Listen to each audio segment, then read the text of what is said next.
right? So when it comes to finding a co-founder, there are a few factors that I feel are very, very important for you to navigate through. First, belief, which is not only belief in the idea. You're like, hey, Harish, do you believe in my idea? And Harish, like, yeah, bro. And you're like, okay. It's not that.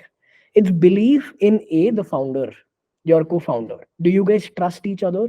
Can you guys leave and depend on each other for everything? Do you share that kind of faith? And all of that might not happen in a month, might not happen in a day, it might actually take a very long time for you to get there, which is perfectly fine.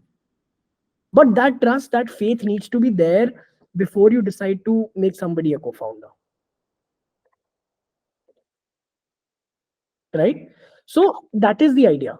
So you have to spend time in giving somebody that title, and for that, it's very important to work with each other in some professional capacity so that trust is getting developed. Next, hypothesis. What is the idea that you're working on? What do you think are the variables which will make your startup a success or a failure, right? And for that, you will have to sit down and figure out, how to go about it. You have to reach a consensus in terms of what your theory of this particular idea is. What is your hypothesis? And you need to be on the same page on it. Thirdly, flexibility. Now, what happens is that when you're working with somebody, especially when you're working in a startup, irrespective of the successful entrepreneur that you speak with, when it comes to their first venture, it was never a one-time hit. It was never a, like, you woke up the next day and the startup was a hit. Never happened. The journey always looks like this.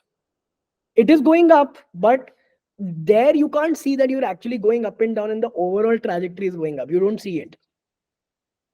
Trust me. You will feel, even when you are in the middle of the journey, 3 years into the journey, you will feel you are at zero. And that will happen. What happens is that people who have backup plans, people who are not like flexible with failure, they'll be like, oh man, this is not working out, let me just join a different company and start making money. So you need people who are like willing to stick around and fight, right? Which is exactly what persistence and flexibility is about. So when I'm talking about flexibility, what happens is that when shit starts going down on your idea, you will have two options.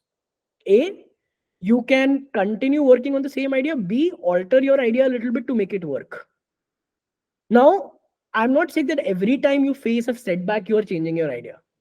But at certain periods of time, you have to be like, oh, this is not working. I need to pivot. So when I was trying to build Metvy, we were trying to build an AI-driven hyper-local networking app. In simple languages, it was like an Uber, but for professionals. So you could find people around you who are on the map who are like relevant for you and connect with them. Right? So when the pandemic happened, we naturally realized that people are not going to move. So I'm going to see the same set of people on the app every day. Right? And we had already scaled to 50,000 users. But we realized that it is not possible. Was it an easy decision for us to take? No.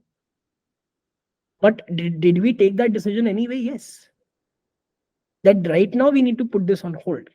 We need to focus on something that still caters to the same vision, which is connecting people with relevant professionals, which is still what we are doing here, but not in the same way. So you have to be flexible enough to change things when they are required. Okay. Next, we have something called the contribution factors. And this is what, a lot of people only focus on. Whenever you are like, oh, what is the co-founder? You need some people are like, okay, I'll do marketing. This guy will do tech. We are done. Right? That's how we usually classify founders. I'll do marketing. This guy will do tech. That is the combination that you will find everywhere. But trust me, it's often more than that. This is not the only combination that works. And these are not the only two things that you should look for. Because there are a lot of things that somebody can actually bring on board. You guys have heard of Bharat Pay? Everybody must have, right? So if you know the two co-founders of Bharat Pay, which is Shashwat Nakrani and of course Ashneer, do you think that Shashwat Nakrani, who was at that point of time a kid in IIT, Could contribute with capital? No. Networks? No. Was Ashneer Grover necessarily an expert into marketing or sales? Not really. But he bought a lot of networks, he bought a lot of capital, and he had a lot of sector expertise. He had already worked with growers, he had already worked with a fintech startup. He knew the landscape, he was very well connected, he had been there and done that. So if a co-founder is not contributing it with skills, it's perfectly fine. You can always get a co-founder who can contribute with the other factors, which might be equally or even more important. Not getting it? I'll give you guys an example. Let's assume that I and Lishma, we are starting a company together. Okay. And Lishma and I, we are starting a t-shirt brand.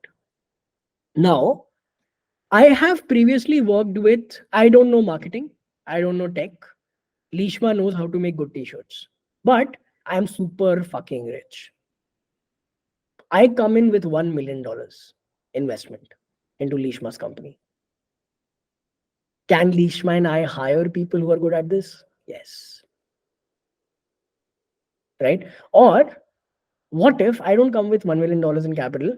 I know folks who are working at Disney and are willing to make Lishma a partner to offer official merchandise from Disney. Is that a value add? Huge.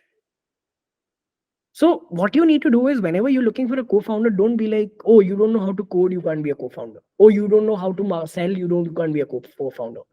Certain skills can always be developed over a period of time. And you need to look at what exactly can this person bring on the table.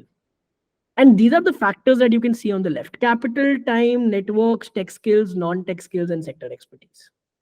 These remain constant and consistent across most of the ideas today. Are these factors limited? I mean, can you not add another factor that you feel is valuable? Of course you can. Capital means money. Time means what is the time that they're giving. Let's assume that I and Lishma and we are starting a company together. While I have everything, I have all the skills. Lishma, I don't have the time to work on it. So I tell Lishma, I'm going to be connecting you with the relevant people. I'm going to invest. I will make sure that I'll help you out with hiring, but I don't have time because I'm working on Metvy. Why don't you give your 100% time to this? So I'm not giving time, but I'm giving everything else. Lishma is giving Lishma is the one who's not contributing with anything else, but with time. She's the one who's actually implementing all the strategies, who's getting the work done on the ground.